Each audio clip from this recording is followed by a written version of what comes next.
Hello, Savannah, and welcome to another edition of Kandily Kesha. I'm so happy to be with you all here on another Monday. It's Monday, Monday, Monday. Let's get the week rolling. Listen, there is a lot going on in the city of Savannah, and I have invited my D1, District 1 representative, the intrepid Mrs. Bernetta Lanier. Let me tell you something about Bernetta Lanier, y'all. Uh, of all of the people who I ran with in 2019, I didn't know many of the candidates. Dietrich Leggett and I actually went to high school together, so I knew him, but had been disconnected for several years. But I got to know Bernetta through her introductions and her stump speeches. And she took us to school almost every single debate. I learned so much from listening to her, and it essentially prepared me once I got on council. So I was most happy to know that I was going to be serving with someone as bright and as intelligent and as studied and committed to community as Miss Lanier. Most people would pair me with Alderwoman Alicia Millen Blakely, my P2, as my sidekick.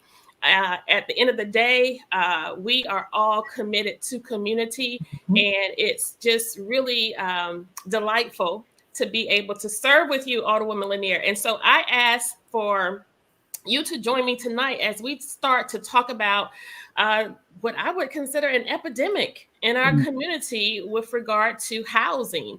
And we throw the terminology around a little bit as it relates to affordable housing, workforce housing, income-based housing, public housing, housing. Nevertheless, we still know that housing in general is at a premium for residents who are most vulnerable in our communities. And so I want you to just open a little bit of giving us your background experience in doing this work and how long you have been dedicating yourself to the first district and where we're going from here. Thank you, ma'am, Alderwoman Gibson Carter. Thank you for the invitation to chat with you on this evening, and thank you for the introduction. I am also very pleased and proud to be serving with you. You really do have some warriors on council who are looking out for the people. Yes, the housing crisis that we find ourselves in the midst of course, is a national phenomenon. And we are also seeing that here in Savannah. And because we have seen this play out around the country, and you hear terms like gentrification and forced displacement, then here in Savannah, while we see this unfolding in front of us, it was an opportunity for the leadership in Savannah to place some policies in place that will hedge what was bound to happen, which is people being displaced from their homes and homelessness increasing. So we saw this wave coming from around the nation, but Savannah was a little bit protected because the housing prices here were still somewhat affordable until SCAD came in and did the marvelous thing of revitalizing and renovating the downtown. And from what we have seen around the country, then we have seen the cost of housing increase. When those SCAD parents came here to see about their children, they probably said, wow, this is a sale. This is a bargain. This town is on sale.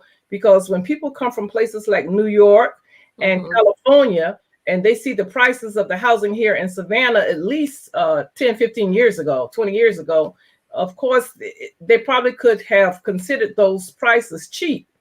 Now, that's economics. It's supply and demand. However, then you see houses that are in proximity to downtown, they become at a premium because people could no longer afford the downtown prices. So if you can't be downtown near the city core, then folks want to be near downtown or just be able to afford being in close proximity so they could live, work, and play in proximity to downtown. And those areas that are close to the downtown in Savannah neighborhoods, that were formulated in the second concentric circle, and that's just outside of downtown. When those neighborhoods, and on the west side, they happen to be old historic African American neighborhoods that have evolved from slave plantations.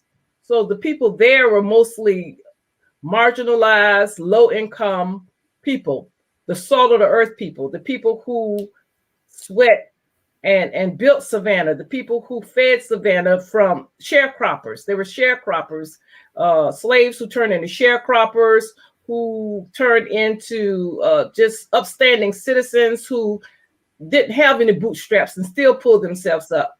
But now there's a threat. There's a threat of these neighborhoods. And I'm talking now about the west side, but you could see this also happening and playing out on the east side and somewhat on the south side, as those areas that were once just historic African-American areas are now becoming desirable because of their proximity to downtown. And my history of being a fourth generation resident, and now 5 and 6 generations of people that have lived in this area on the west side, the gentrification was happening more or faster on the east side. And we were watching that because no one wanted to be on the west side. They couldn't even identify the name of the neighborhoods on the west side. But we felt a little protected by that because we know what we had. We knew that location being right next to the port, being right near 516, access to 95, wealth to the east, downtown, wealth to the west with Pooler and those areas coming up, Chatham Parkway coming up, west to the south of us with Southside Savannah, and then the river on the north. So we're here inside of this almost like a bowl, being surrounded by areas of wealth. And those areas not only were wealthy, but the wealth was running over. And when wealth run over, especially from downtown, it had to run somewhere. So it's like a wealth bowl here in the west side, the greater west side. It was, the opportunity should be here. But now that all eyes are on the west side, because downtown, there's a policy called downtown expansion. And that expansion identifies areas on the west side where there was land available. And there's actually a concerted plan to expand downtown into the west side, which is greater West Savannah. And that's what we're experiencing right now, Alderwoman. And housing is being impacted. And the cost of housing is increasing, but the wages and the wealth has not increased. That gap is still there. So that's what hasn't moved right now. Yes. And so to pick up on what you said, in that downtown is moving to the west side, there's a concentrated effort to push development in the west side corridors where no one really ever wanted to touch. But now we see what is happening with Clearview. That's a part of that. Would you describe that as a part of that? Absolutely. Clearview was built, it was like a shipyard type community to provide houses to those people that worked for the shipyard just there on the river. And after World War II, a lot of soldiers and veterans were moved into the area.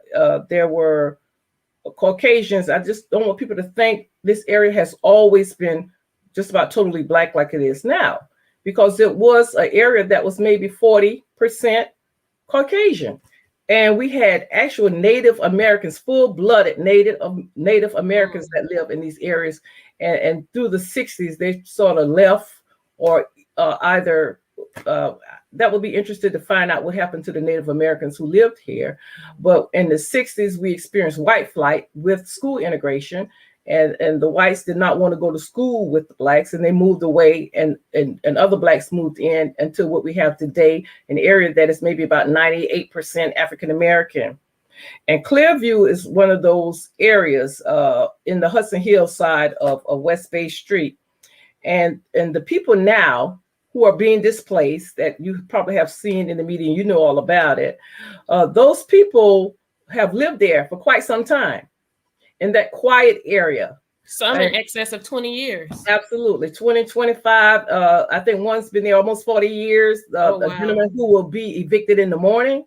He's a veteran. And so when they were told maybe about almost 3 years ago that a new development was coming, and some people probably prepared or moved away at that time, but there were no dates set. But in August, they were given notices that they would have 60 days to move.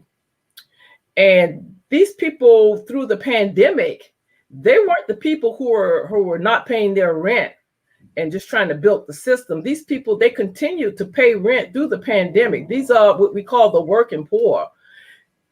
But they did not have a reserve to be able to move or find housing that they could afford, because they were paying anywhere from maybe 375 to 675 for rent, because these were old bungalows, concrete block houses. But they were very comfortable living there and in walking distance to downtown. But the people in Clearview, once they received those notices, they thought that they better start trying to save as much as they can for when the day actually came that they were evicted and they needed to find some place. They know they were going to need the first month and the last month rent and all the things that you need to move or to rent a U-Haul. So some of those people stopped paying their rent because they know they had to leave and they needed to save that money. And that was used against them in order to put the dispossessory warrant was filed against the residents. Of course, you know that we advocated, myself, yourself, Alderwoman Blakely, we advocated to get an extension for them, to get help from our city management, to speak with the developers, to at least give them until the end of the year an opportunity to get themselves together and find a place. And we were promised that that would happen. We were promised that did happen, that they did receive that extension. However, they went to court on last week, Monday and Tuesday, and were evicted. And the first eviction occurred today. And the remainder of those evictions will happen on tomorrow. And now, just last week, per our assistant city manager, myself and Alderwoman Blakely was on the phone. You directed us to go and see about the people in Clearview because they were up in arms. And as we were trying to calm them down and say, no, our assistant city manager says he has information whereby you can stay put until December 31st, but in short order, you get a call from a woman frantic. She drives up with her daughter and her things are on the street today. Yes. Yes, I had to speak to the little girl, the little baby, cute little girl, and she saw all of their items. She goes to Brock School. I had to pull her aside from everyone out there and let her know, baby, this too will pass. And I said, your family will do so well. I said, this is a bump in the road and things happen. Everyone go through. And right now your family is just going through, but you all will be all right. And folks went into their pockets today and they tried to help them because they'll be sleeping in a hotel tonight. And in the morning, they're going to come and look through the rest of the items to see if there's anything else they can salvage. Now, they were able to get some of their items moved into a storage unit. And the organization Black Voters Matters has sent some funds to assist them with the U-Hauls and with storage units. And I believe they will also be assisting some of them with some funds towards first month or last month rent. And Ms. Shamika Simmons is intervening and working on behalf of Black Voters Matter to assist in that area. All the funding that was promised when we were advocating for them, Alderwoman, from the county, from EOA, from the city, none of that transpired. So all of those promises and nothing happened. There was no financial assistance for any of those people. I believe the organization Family Promise, is that correct name? Mm-hmm. I think they have tried to place some of the people, or maybe they did place a couple. Some people did get placed through the week. And we're really only talking about maybe about 5 households at this point. After the eviction today, I believe maybe 3 or 4 evictions are scheduled in the morning, but that will be the remainder of the people there. So on this evening, we spoke to a woman, and I don't know, it was just so sad because she was acting numb. we said, do you have a plan? No. Have you packed? She said, I've been doing some packing. Do you have funds to get a storage unit? No. So really, she was just sitting there until waiting in the morning for the sheriff department to come and just sit her items out. And so there will be some people coming in the morning to help move her items into a U-Haul truck and try to get those into a storage unit. But it just seemed that she was in some type of, she was just shocked and just, it's really so sad. It is just so sad. It just really tugs at your heart to see people right here, in this Yuletide season, right here before Christmas, being displaced when they really didn't get that promised extension that they needed. Now, the kicker is this: the dispossessory is filed through the court, of course, and becomes a part of their record for 7 years. And there was one gentleman who was secured a place for his family, and he was told to come pick up the key. And when he went to pick up the key, he was told, well, we can't rent you this apartment again because you have a dispossessory on your record. So they did not get that apartment. Wow. They're in a hotel. So they can't win. They're already marginalized, and now they're being displaced. And now for 7 years, they'll have a strike on their legal record, and it's going to inhibit them from securing housing. And and even what's even more sad, this is happening on our watch. Yes. Despite how much we advocate, despite how much we bring attention to and awareness of, it's almost as if the powers that be don't really care. Now, our mayor, I'm just going to be frank with you, they are longtime bosom buddies with Sylvester Formey, and I'm going to call names. You don't have to call them. I will call them. He is the local partner to the developer. He is a Savanian. It's my understanding that they forewent the agreement to have the families wait until December 31st because he stated, well, if we give them to December 31st, they're not going to move. So we just need to go ahead and move forward with this. Now, this is an individual who is a legacy partner in relationship to getting projects with the city of Savannah. And to do that in this peace and light season, to do this in this season of Advent, to do this in the season of unity and community camaraderie, it's just awful. And that's what I abhor about the job that we do. We are intertwined with so many evil-spirited people.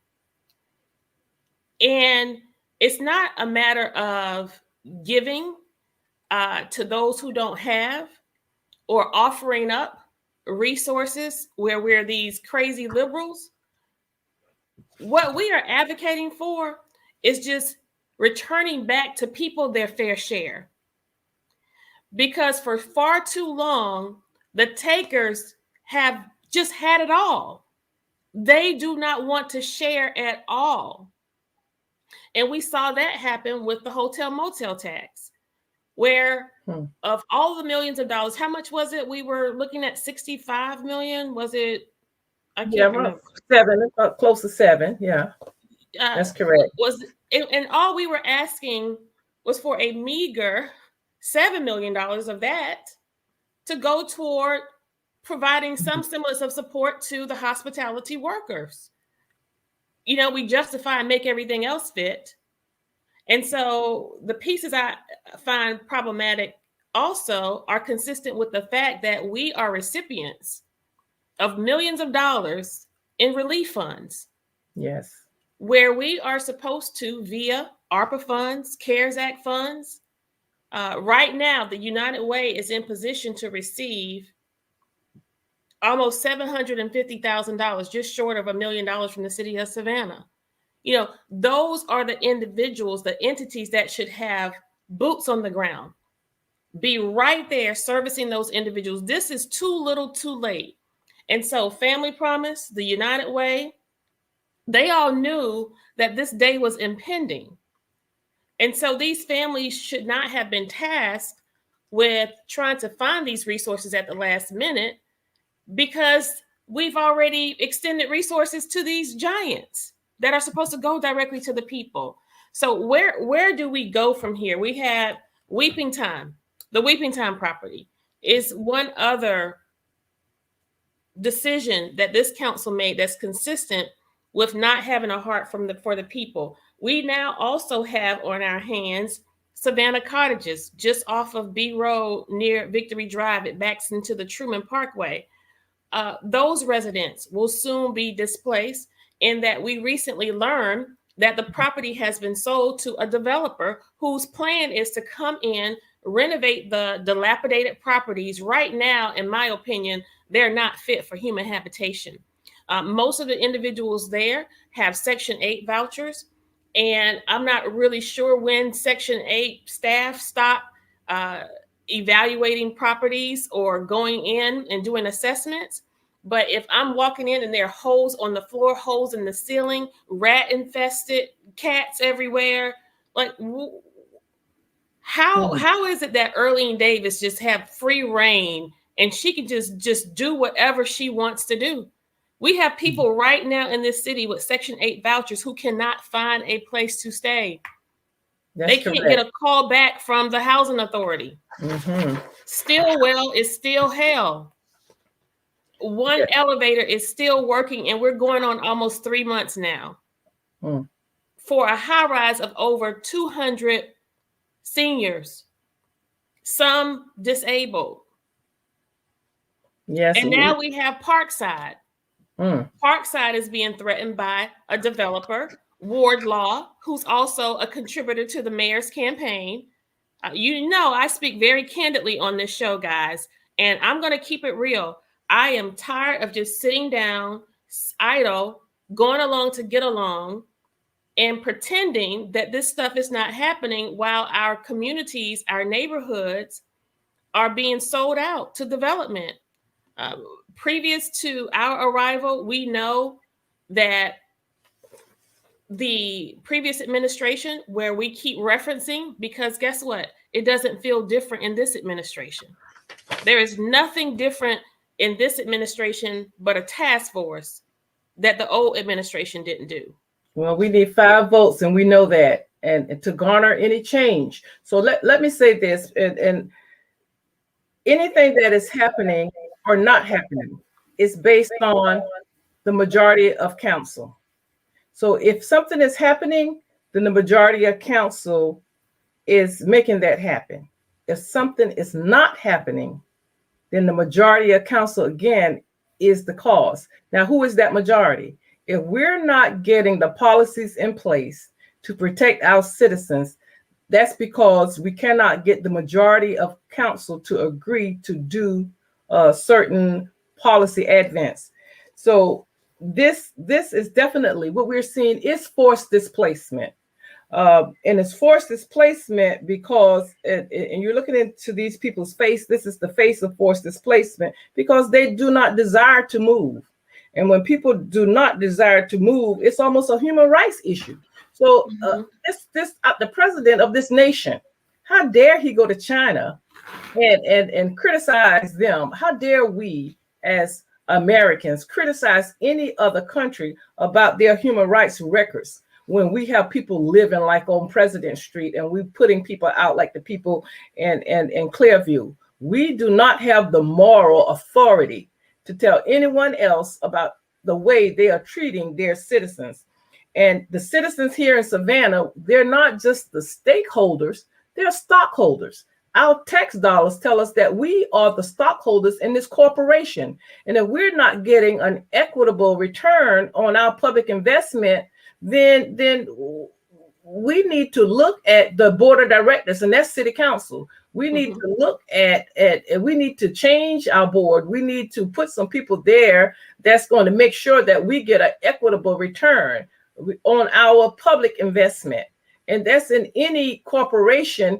When we pay taxes, we look to get some equitable return. We look to get an increase in our quality of life issues, and we're not getting that. So don't just look at this like, oh, we're citizens and and those people are going to do what they want to do, and we don't have any leverage, because when we pay our tax dollars and then you become a stockholder in this corporation called Savannah, there's so many issues now. We could only make a change through policies, and we need to present that policies. We need to get it on the agenda. We need to get 5 votes, and that is not happening. Look at this council. This council doesn't look like a group of people where people should be getting put out on the street and evicted from their residence. When I got elected, I knew it was going to take policy initiatives to make the changes, and we are using the same strategic plan that the last 5 councils used. And if we follow that same plan, we're going to get the same results. That's why I said, no, we need a new plan. We need a community benefit strategic approach. And folks are like, well, what is that? Well, we need community benefit ordinance that these are all citizen-driven policies. And that will provide us with an opportunity to create community benefit agreements between developers and citizens. We do not have that. So therefore, all of the power and the authority is in the hands of the developers, and the people, the citizens who are being impacted by these developments do not get an opportunity to negotiate for benefits for our communities. That's why we need a community benefit ordinance and a community benefit agreements. I also try to advocate for anti-gentrification exemptions to protect owners, to protect people who live in proximity to these large to these large developments. Of course, we know that the income, the cost of the residents are going to increase. We know that they're going to be impacted because of these developments. So let's protect people by giving them an exemption to freeze their taxes at the levels where these developments won't force them out because of taxes. We need rent control, where people who live in proximity to these developments, their rent won't escalate so high in months or 1 year that it will force them out.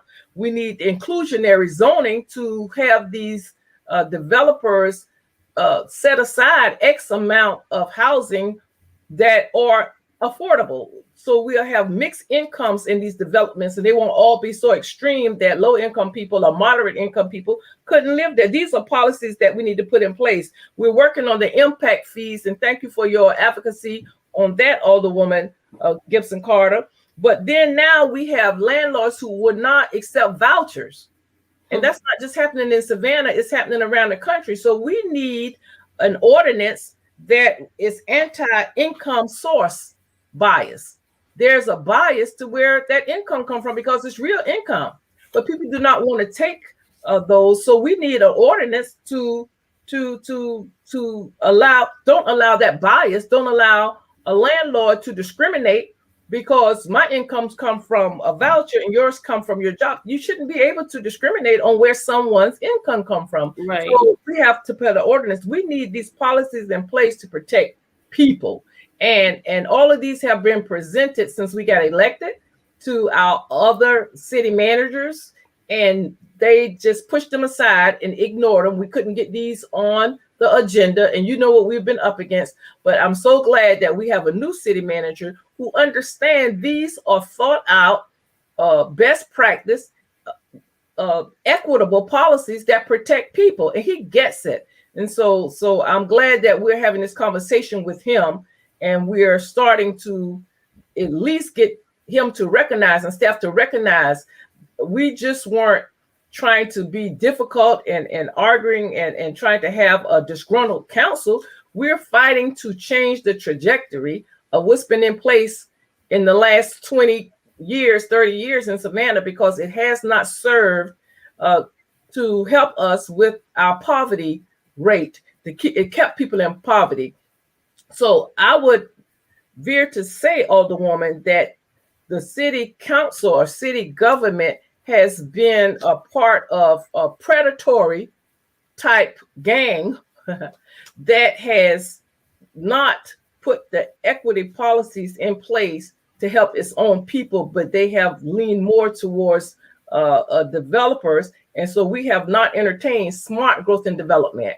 And smart growth and development will be placing these policies in place that are people driven, citizen driven, that will protect the people or the stockholders and stakeholders of Savannah.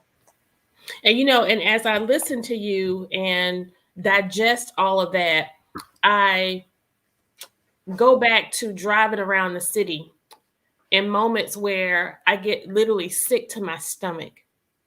I get nauseous to see the growth and development that is going on around us in some of our established historical neighborhoods and some of the areas that were most vulnerable. And you see these condominiums coming up. You see these apartments coming up, 900 square feet for $2,000 a month. You see the MLK corridor, which was supposed to be designed. A part of one of the plans was to revitalize MLK for Black business. We see people being forced out of the Midtown corridors where you won't be able to afford the market rent because of the apartments that are now being developed in these areas. And the best way I can help people understand what you have laid out for us tonight is to say, just open your eyes when you drive around Midtown, downtown.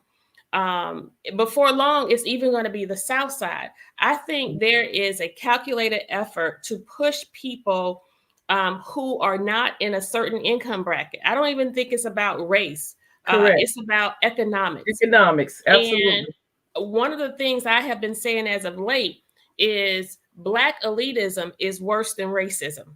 And a big part of the reason why we are in the situation that we're in here in Savannah, we can no longer blame the white man. You know why? Because African American, Black, colored, Negroes have been in leadership in this town in excess of 30 years. And so how can we blame somebody else for doing what we ourselves are not willing to do for your own people or do for folks who are vulnerable? And I we have poor whites in this community as well. We have Hispanics. It's not about race.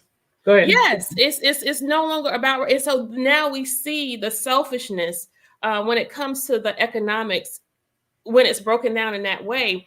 And so what do we do? What do we do? We ask people to pay attention. We ask people to lobby their council members. We ask people to vote and send us into office. And you did a great job sort of breaking down our political process as it relates to getting a decision made. It starts with a policy presentation, and you kind of alluded to a little bit of what we are trapped by, and that is before we came into office in January of 2020, COVID hit in March of 2020. Well, by February of 2020, we were eclipsing the number of homicide in our community in the previous year. Right now, today, we probably have already tripled the murder rate in the city from the previous years. And so before we attacked the issue related to crime and poverty and responding to some of these issues, we started bonding major corporations in the city. We started establishing tricky rules of council where we have this group of progressive, aggressive individuals who are crazy about the people they serve. Surely we can't have that. So now let's change the rule. We know that we have a council manager form of government. That means the city manager makes the decisions and calls the shots in our local government. We as council members and the mayor have one vote and one equal vote. The mayor is sermonic and essentially the face and voice of the city. That's the privilege. Mm-hmm. Outside of that, we as policymakers, not task force members, but as policymakers, what we are supposed to do is introduce legislation problems to our city manager in the form of legislation and say, I represent the first district. Here's what's happening in my community. I need a policy written so that I can present it to council for consideration. We vote on it, it's passed, and the West Side community is living in more harmony. That's how it's supposed to work. But as opposed to allowing us to keep with that standard practice of governing, our mayor in his pocket five, Estella Shabazz was on our side at that time. They decided to change the rule of council to where, no, we can't just present legislation unless we have not just the 5 members who have to vote it up, but you have to have a consensus of 5 to even get it on the agenda. To get it on the agenda, to see the light of day. And so here's what we want our citizens to understand. We want you to understand the process. So when Savannah Morning Messy News doesn't get it right, when the TV affiliates don't get it right, you understand it. Because right now, we're not even reporting on the number of crimes that happen in the community. The number of homicides are going underreported. And so we can no longer rely on the faith that you put in people. And here's what happens. People put faith in us because it appeared to be too big of a job, or they have other things to do. They have a job, they have kids. So they put their faith in a person thinking that they are going to perform on their behalf. And when that person that they find faithful doesn't perform, it's really, really difficult to accept that and to deny that. So instead, we just bury our heads and we wait until the next round. But I don't want people to wait to vote folks out of office. We want you to mobilize and engage and make demands to your community. Just like I told the residents of Parkside today, the best indicator of future behavior is past behavior. Yes. So if you have a council who has historically voted against the voice of the people, when they say, West Side Coalition, we don't want this landfill expanded, we don't want this development over here. When we say District 1, we don't want the Salvation Army on the Weeping Time property. Not at all. We align our votes accordingly. And so Parkside now will be the litmus test. If they say they do not want this development by Wardlaw, who again is a contributor to the mayor's campaign, along with the attorney who's on the project, Yellen, and Hunter McLean, if y'all stop doing it, I'll stop calling you out. But in the interim, I don't know how much faith I'm going to have that they're even going to listen to those good people, because they tore down that Johnny Harris. And that was, that was a iconic building here, historic, so much history. Everyone loved Johnny Harris restaurant there, the dancing that went on there, the good food, and they tore that down to build a storage building or something. Then after they tore it down, it was like, oh, never mind, we changed our mind. Right. I believe we tore down that historic building. And it was like, oh, never mind. But now let me say this: when I'm talking about us, the city having predatory type practices, it's really just systemic, and this is not a racial thing. However, because of the economics and the history of this town, the vulnerable, low wealth people, the most vulnerable, are African American. So that's where the race come into it, because of the history. Now we have these policies that establish these enterprise zones. In the last census, 10,000 African American citizens left Savannah. And if you look where we have these enterprise zones that encourages this development, and we're talking a Farm Street and MLK and Montgomery Street, Waters Avenue, these are the areas that's gentrifying the fastest. So if you're looking for those 10,000 people that were displaced, they're in Pula and Garden City, Fort Wentworth. And now you're going to hear these leaders talking about transportation, push the cat. Yeah, you need that transportation to go get your workers back now. Right. You took them out of town, 10,000. Now you want them back in town to make up some beds or whatever. And now you need to make sure that the bus could get out the Pula to bring the people back in town. So Mm-hmm. what you hear so much now about cat and getting that Oh, cat all the way through all of these little places, because you know what? That's where your workers are now, because you pushed them out there. So this is just crazy. You know, we're talking workforce houses. When we first heard about the new development that was coming for Clearview, and we were introduced to that by Mr. Foreman at that meeting, I'm talking about 3 years ago, we were told that this will not be a low income area. It was not even mentioned that it would be for workforce housing. It was market rate apartments, because there were no government money or no tax credit used or needed. So therefore, there was no obligation to make sure that low income people, or the same people who left there, were able to live there. We were told that this was going to be just a market rate place. So all of a sudden now that all of this attention is on the fact that these low income working class people were living there, now all of a sudden they're saying, well, workforce houses. It's the language, it's the trickery in the language.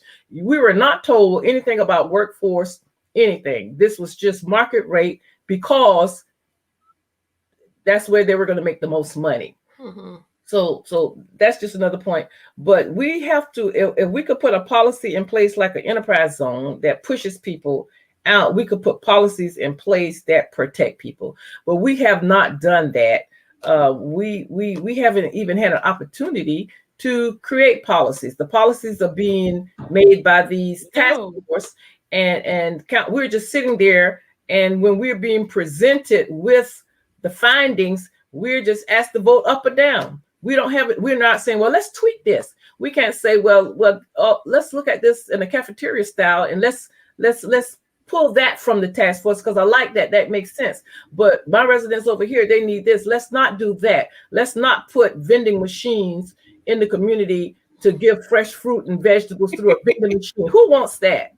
But that's what we're being given, and we don't even have an opportunity to say, well, you know what? I like that part of it, but I don't like that. And we're the elected people. We're the people elected to do just that. But it's been taken away from us, our ability to even make policies for the people we represent.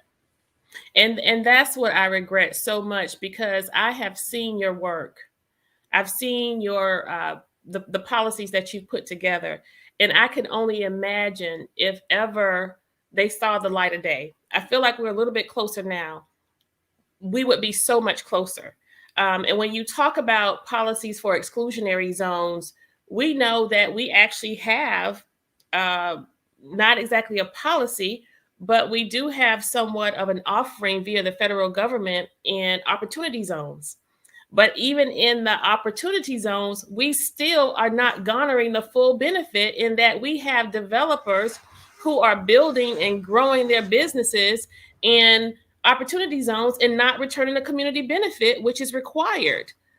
If you receive a federal subsidy when you develop in an opportunity zone, you are supposed to return to the community some form of a benefit. And it's just not happening. Well, that was the intent when the opportunity zones were created. The intent was to uplift the area. And when you think the area, how could you uplift the area without uplifting the people? But the Trump administration said that they were going to leave that up to the local governments, who would probably be best suited to create the policies to protect their people. And we haven't done that. And once we get 5 people on council who understand that and support it and will vote for that, it'll probably be too late, because the people will already be gone. Yes. And so it's not the development itself, it's the fact that we haven't put the policies in place to empower the people to be able to negotiate for the benefits, and require the developers to make sure that the benefits go back into these communities to truly uplift the people along with the area. Now, of course, opportunity zones just allow for investors to get they could invest for 5, 7, or 10 years, and they do not have to. They could use capital gains in order to invest back into these areas. I don't think it took off as well as what they intended. So now we have an area where we have the development that is the arena and the canal district, and we do not have the policies in place, and that's why I'm recommending the rent control and the anti-gentrification exemptions, and the inclusionary zoning. Of these are policies that once the rest of the area get built out, that will help the people who live near there. But if we don't do these things, they're sure to be priced out of there. They're sure to be pushed out. So we can't have one without the other. And then just to think that I heard this morning that there's a concert coming, I believe it's the Eagles. I love the Eagles, but they're coming to the arena, and the tickets were $700 and some dollars, and now what's left will be scalped for over $1,000. And so I don't believe anyone from any of the abutting communities are going to be right. And they didn't get a community benefit agreement that even though they can't afford to go and see the entertainers, at least it should be some monies or some programs or daycare. If anyone wants to know what are community benefits, I'll be glad to share what is a typical best practice community benefits that people should get from these developments. And they're very reasonable. It's just a good collaborative partnership where all of this monies are going into this development that was intended to uplift the area. But we need these policies to make sure, Alderwoman, that could happen. It's not a bad thing in itself. It only becomes bad when we did not do our due diligence to put these policies in place to protect the people.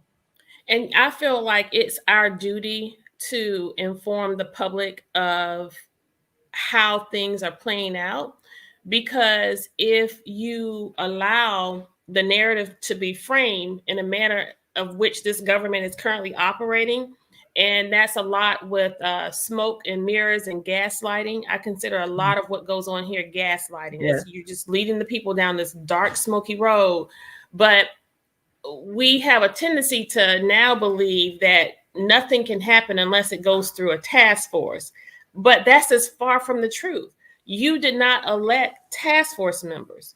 It's good to engage the community. I applaud people who are well-intended and who have joined these task force.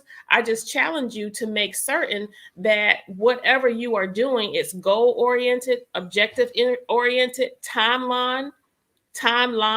That means a start and a finish. Mm-hmm. And you have persons responsible so that we have accountability pieces built in, and we just don't have a situation where we're making people popular and making them quasi campaign organizers and, building people up to support your next election bid. Frankly, is what's going on. Once again, we're speaking very candidly as Kesha tonight.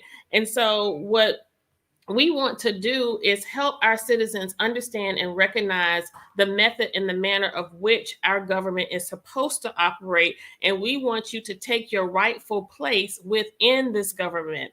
We pledge to give government back to the people and to give you a voice. And I think we have done a pretty good job, because more people are now engaged than ever before. I can't take more than 2 steps in the grocery store without someone actually coming and talking to me about an agenda item, or talking to me about something that occurred at one of the meetings that's substantive to the work that we do.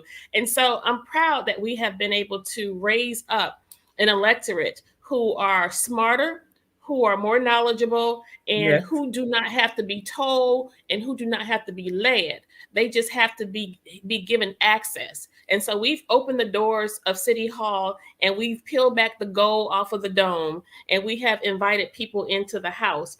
Before we go, I want to remind people that we have Alderwoman Blakely's 38th Street Park End Gun Violence event coming up on December 11th.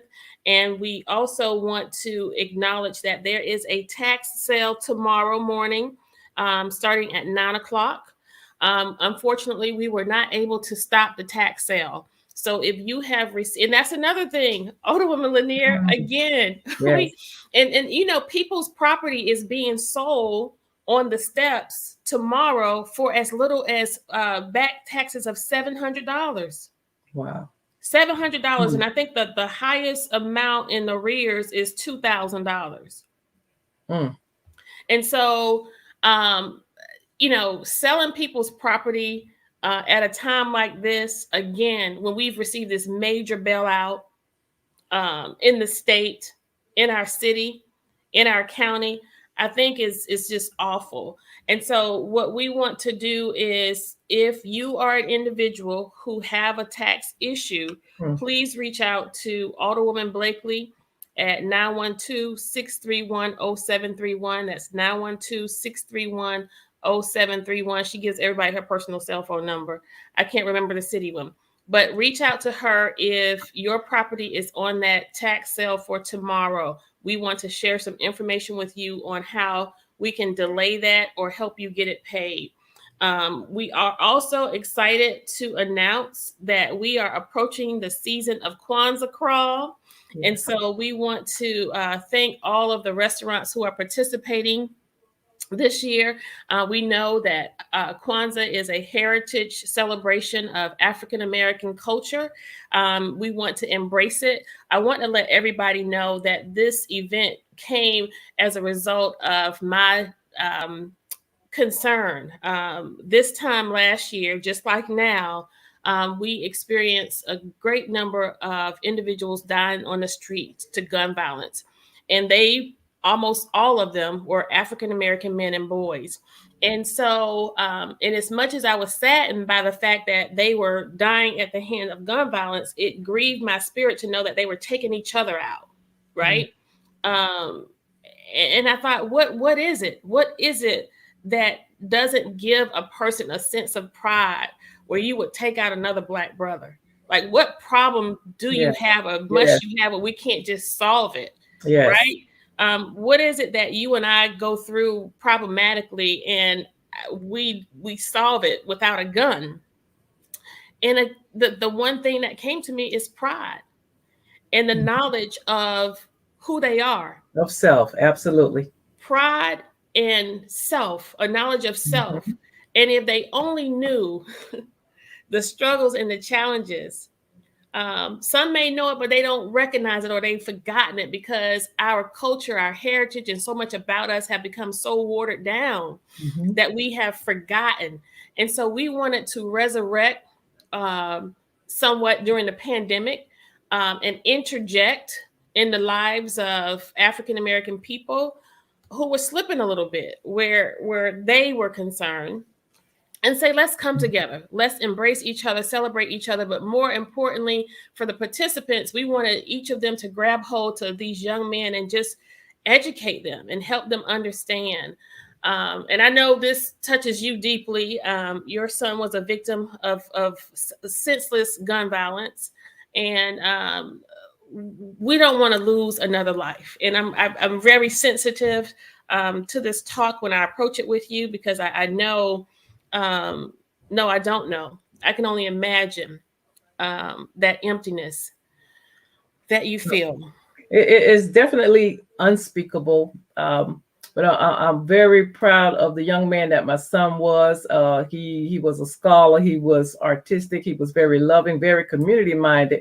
But he ran into a person who probably had the opposite qualities, who was, with a gun and alcohol, who was a homeless gentleman on the park. And my son asked him to leave because children are on the park. And he thought he decided to empty his gun, and my son, who asked him to leave the park.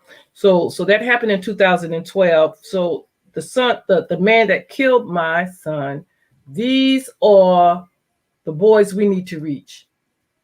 These are the ones who we have to make sure that are educated, and that we could, at a young age, put a gentle, loving hand on them of guidance, because maybe they didn't get that at home.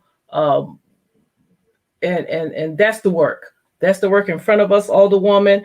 I just want to mention also that Representative Derek Marlowe is working on the rent control piece at the state level also. We've been collaborating on that.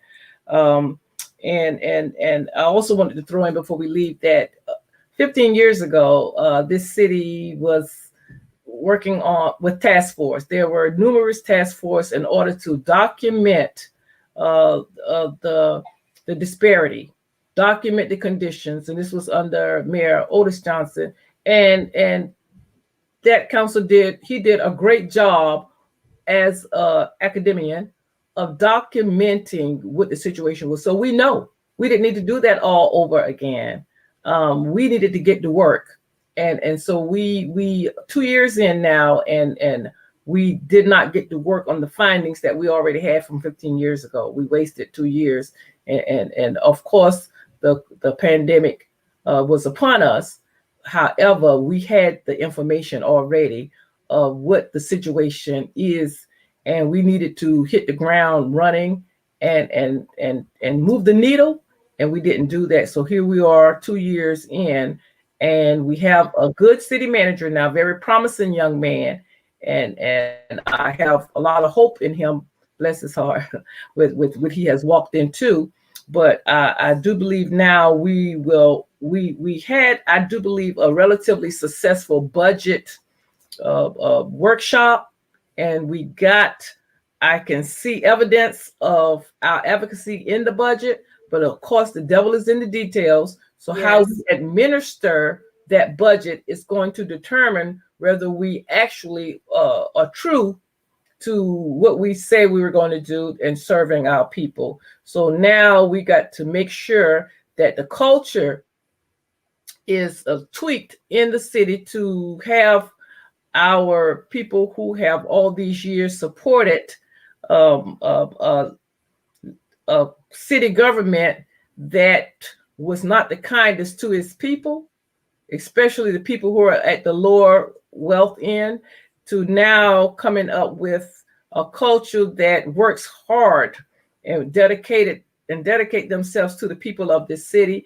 And we have, it starts at the top. So we have a city manager now that has that kind of outlook, that has a good heart for people, that has a good understanding of how you get this type work done. So we're looking forward to next year in order to be able to meet some of the needs of our citizens and turn some of this blight and this around. So thank you, Alderwoman, for having me here this evening. And we have a lot of work ahead of us.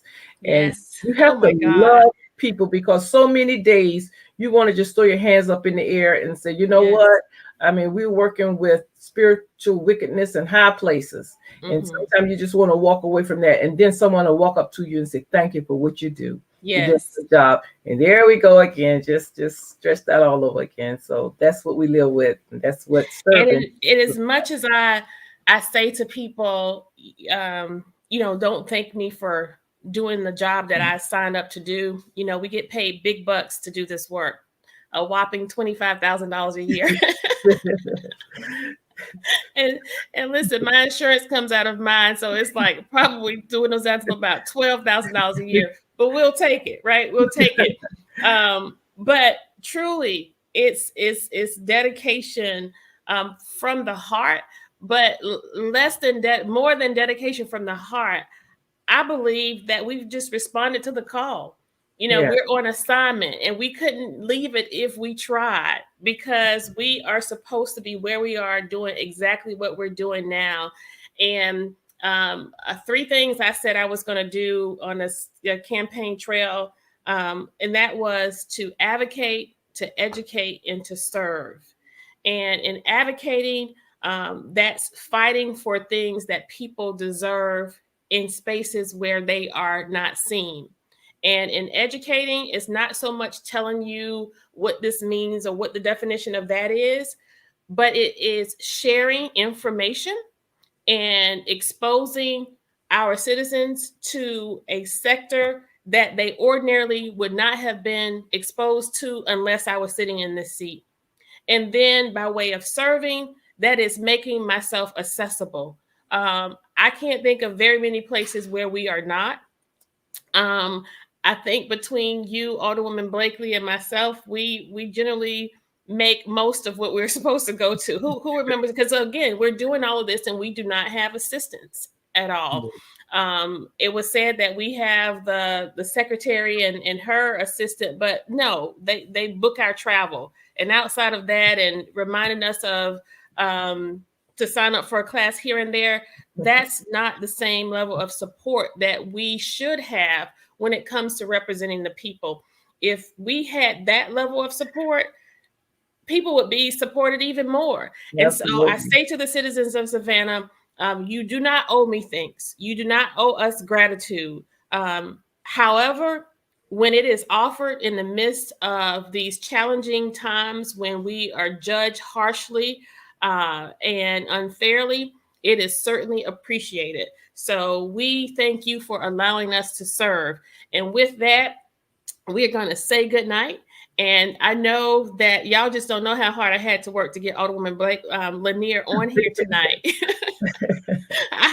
I tell you, this is not I'm my shy. favorite thing to do. I did not come to City Hall to do Kandily Kesha moments, but because we have to have a platform by which we are able to share and equalize or change the narrative that you hear in the airways. We're so grateful to All Things Relevant Media, Yeah. ATR, for extending this platform. And we want to encourage you to tune in to For Us, By Us with Alicia Miller Blakely tomorrow between 7:30-ish or so. And she'll be bringing some of these pieces to life. We want you to keep your eyes on the moving, ever-moving project of the fairgrounds as well. Listen, Savannah, we love you and good night. Thank you, Pray Alderwoman for Lanier. Clearview. Pray for Clearview. Yes, please.